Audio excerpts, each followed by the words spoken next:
On this Sunday night, capsized off California's coast. The migrant deaths. This is part of a transnational criminal organization effort In what officials say is among the worst smuggling tragedies in the state's history. Flair frustrations. Passengers demand payment after the airline's plane seizures. Canada's bail backlash. We need common sense bail reform. The political pressure to tighten rules for violent offenders. I struggled a lot. How a Canadian director This happened already? dips into her own childhood in this Oscar-nominated feature.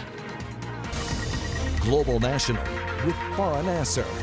Reporting tonight, Nitu Garcha. Good evening and thanks for joining us. A tragedy is unfolding off the coast of California. At least 8 people are dead after the boat they were in capsized near a San Diego beach. Authorities believe it's part of a human smuggling operation. Police say they responded to a 911 call late last night. The caller, a woman speaking Spanish, said she and other passengers of a small fishing boat had made it to shore, but a second one had capsized. Attempts by lifeguards to reach the beach were hampered by high tide and heavy fog. 2 boats were located, but no survivors were found. Authorities say it's one of the worst smuggling tragedies in California's history. This is not necessarily people trying to find a better life. This is part of a transnational criminal organization effort to smuggle people into the United States. These people are often labor trafficked and sex trafficked when they arrive. Crews pulled the bodies of 8 adults from the water. Their nationalities are not yet known. Police believe some passengers could have escaped on the beach. To a developing drama unfolding at one of Canada's low-cost air carriers. Flair Airlines is promising ticket holders they will either fly on its own planes or those of another airline at Flair's expense. That's after 4 of the carrier's leased aircraft were seized yesterday in what Flair is calling a commercial dispute. Global's Nathaniel Dove reports. No, definitely not. never. It's not worth it. 2 passengers on if they'll ever take Flair Airlines again. They said that they would not offer a hotel voucher because the flight was canceled for our safety. And so when that happens, they're not responsible to give us a voucher. Sadie Vanier was on her way to Palm Springs to see her family for March break. But on the same day, 4 of Flair's aircraft were seized, causing cancellations. A source telling Global News Flair was 5 days late on a $1 million payment to the plane lender. Vanier says they don't know if they'll get compensation. Law does not permit airlines to act this way.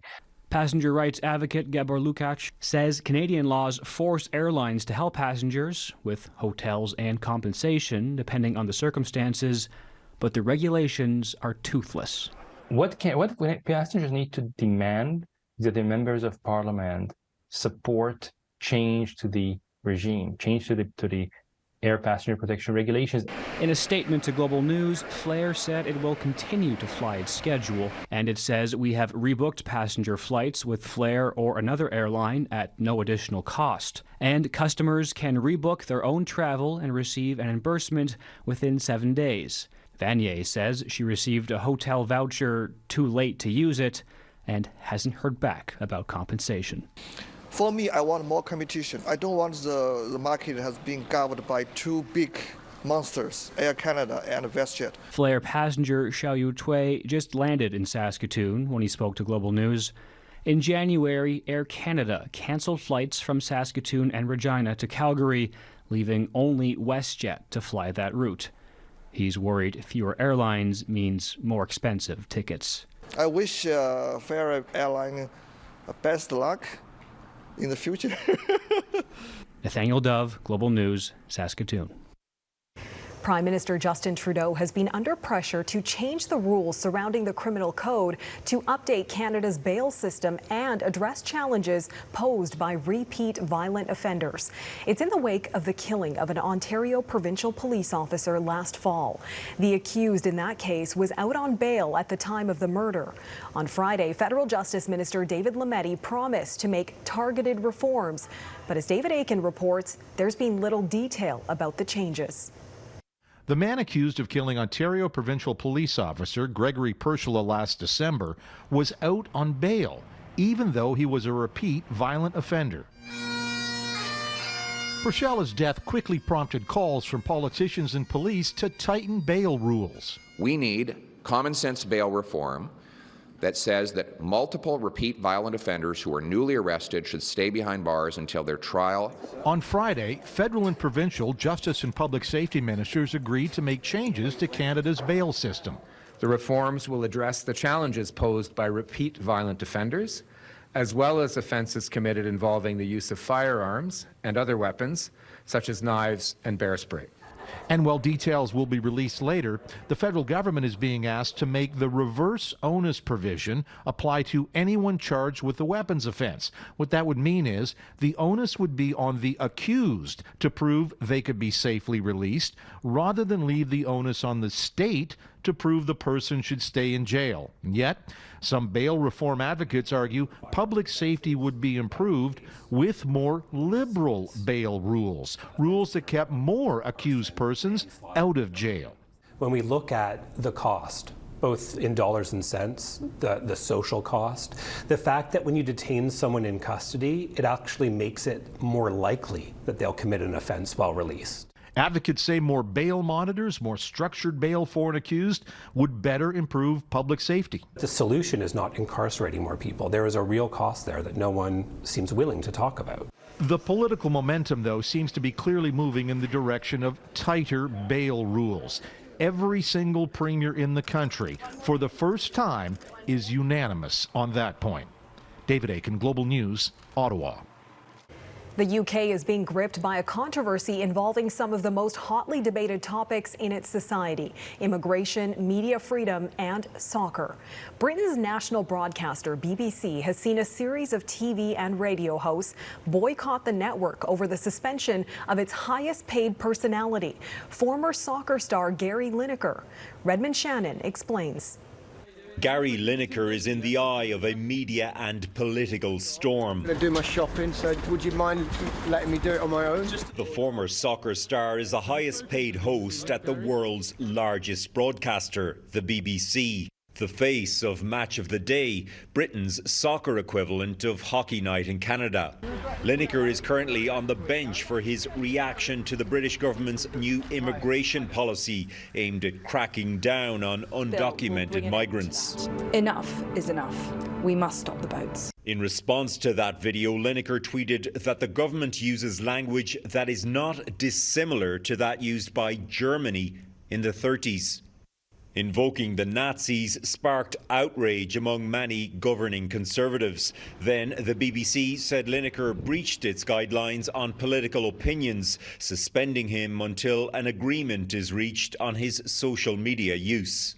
Over the weekend, Lineker's co-hosts, analysts and announcers boycotted soccer coverage in solidarity with him, leaving gaping holes in BBC schedules and raising questions about political interference at the public service broadcaster. We're fierce champions of democratic debate, free speech, but with that comes the need to create an impartial organisation. One perception problem for the BBC is that two of its top bosses are former Tories. One under investigation for helping facilitate a $1 million loan for former Prime Minister Boris Johnson. It looks slightly strange for them to be taking a tweet by someone who, after all, isn't involved in their politics and current affairs coverage quite so seriously. In the past, other BBC figures outside of news have made political statements, but have not faced sanction.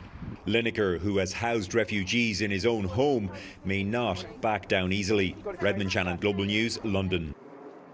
Now to the deluge down under. Australia's far north is dealing with record-breaking flooding tonight, and officials are warning locals to stay out of the rising water, which is likely infested with crocodiles, even bull sharks. This is Burketown, a tiny community in Queensland, completely cut off to the outside world. Most of the town's 160 residents have been airlifted out by helicopter. There's water as far as the eye can see, and the swollen Albert River still hasn't reached its flood peak. The region has been swamped by an unprecedented wet season, dropping constant rain since December and torrential downpours in the past week. Emerging evidence on the dangers of alcohol. Coming up, why despite it, most Canadians aren't changing their drinking habits. Canadians recently got some new guidance about healthy alcohol consumption, advising everyone to reduce their intake. Exclusive polling done for Global News shows younger Canadians are drinking less alcohol, but it also reveals most Canadians are not prepared to cut back. Tonight, Catherine Ward unpacks the data and looks at the dangers associated with drinking alcohol. We are seeing a shift in alcohol consumption in Canada, and it's being driven by younger generations. The data on drinking is showing an increasing distinction by age. It seems that younger Canadians are more concerned about the level of alcohol they consume. 40% of Canadians say they have cut back their drinking since the new year, according to exclusive polling by Ipsos for Global News. Among people aged 18 to 34, that number jumps to 51%. Overall, 18% of people say they have participated in a dry month.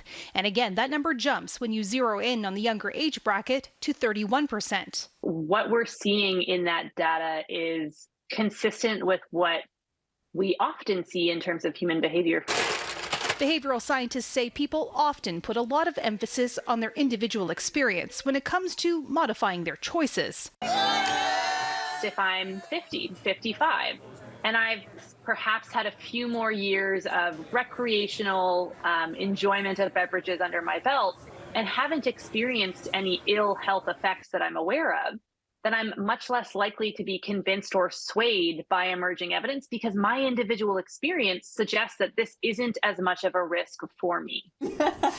Younger Canadians are more concerned about the level of alcohol they consume. They're more likely to be taking steps to reduce their consumption, more likely to believe that alcohol consumption is linked to both their physical and their mental health. Still, change is slow. The polling shows across the board, roughly 3/4 of people say it's unlikely their alcohol intake will change in light of the new guidelines. Much more work to be done beyond just updating the guidelines and hoping that the behaviors will follow suit. Experts say many people choose to change behaviors at the start of a new year, so the real test will be to see if these numbers hold through the coming months. Catherine Ward, Global News, Toronto. Ahead, mixed about the market. Experts weigh in on Canada's spring housing outlook.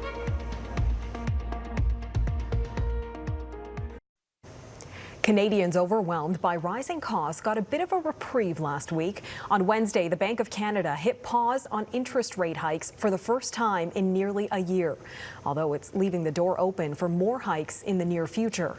As Anne Gaviola explains, experts are divided on the impact. There are signs we could see housing activity pick up steam this spring, even though the number of homes selling remains significantly lower than last year.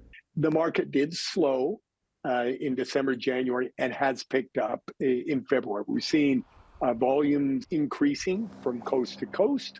The CEO of Royal LePage is optimistic about the spring market. People will feel comfortable that interest rates aren't going to depress home prices in the future. In other words, we've reached the bottom of the cycle and it's uphill from here. But not everyone sees it that way.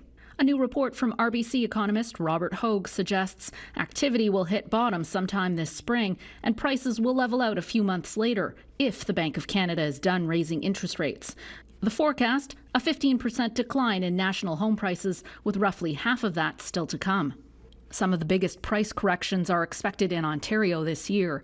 Bancroft, Northumberland Hills, and Woodstock-Ingersoll top the list, with expected declines ranging from 40 to 50%. That's according to new research from Desjardins.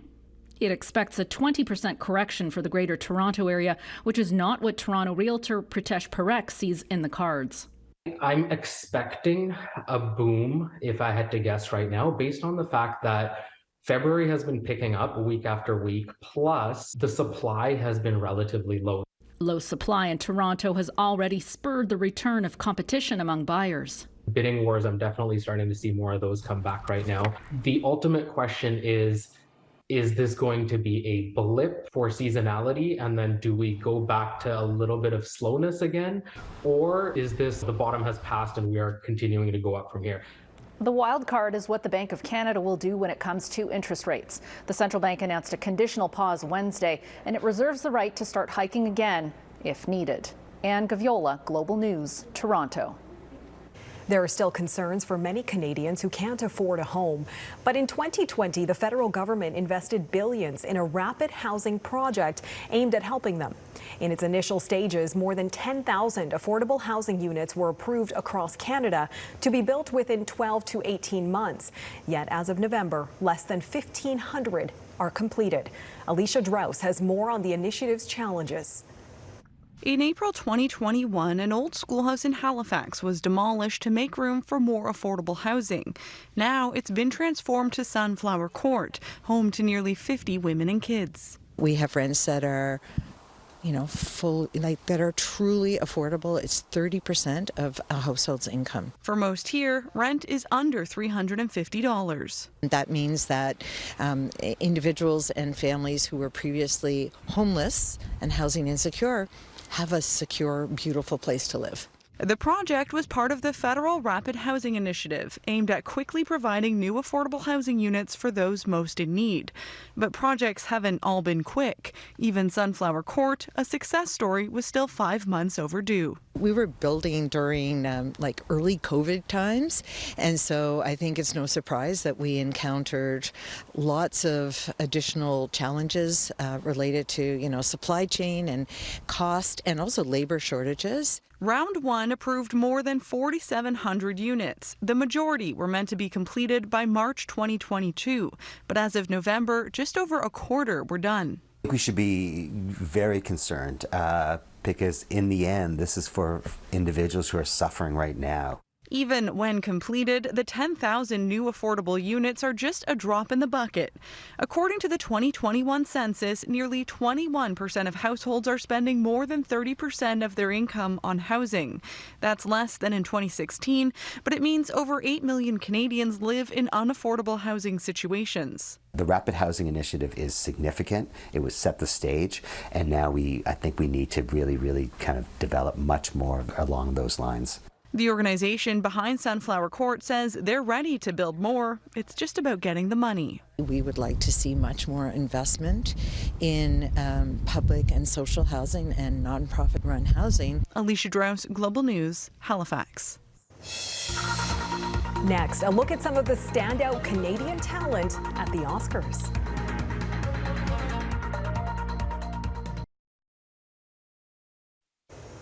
It is Hollywood's biggest night as the Academy Awards are set to kick off. Among the Canadians nominated for an Oscar tonight, one animator from Pixar is standing out. Director Domi Shi's Turning Red received wide praise last year for its hilarious and heartwarming story of a Toronto teen turned giant red panda. With a nod for Best Animated Feature, she's also brought a unique Asian Canadian perspective to the world stage. Farah Nasser has more.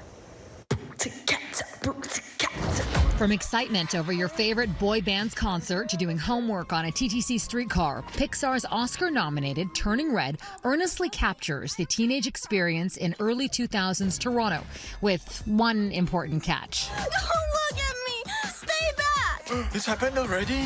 Canadian director Domi Shi first started at Pixar as an intern 12 years ago. She later won over hearts and an Academy Award for her animated short, Bao. Today, at 33 years old, she is now a vice president at the company and the first woman to direct a full-length Pixar feature. This story is anything but classic. While navigating life as a teen, 13-year-old May magically transforms into a giant red panda. OMG! Exploring the pressures of growing up in a family of Asian Canadian immigrants. Turning Red's inspired by Shi's own coming-of-age experience that she believes many others have related to. I struggled a lot with being, like on one hand, my mom's perfect little daughter, and on the other hand, embracing this wild, emotional, passionate side of myself that I was turning into that was taking me away from my mom and my culture. It's a big reason she set the film in the very city she grew up in. In the diverse, multicultural backdrop of Toronto, she found support from other immigrant kids who knew what she was going through. Important bonds that are also seen through May's loyal friends. I never felt like the token Asian, or I never felt othered for my Asianness. I mean, I felt othered for being a huge nerd. Another important goal for She, to show the vibrant side of Canada most international audiences may not be familiar with.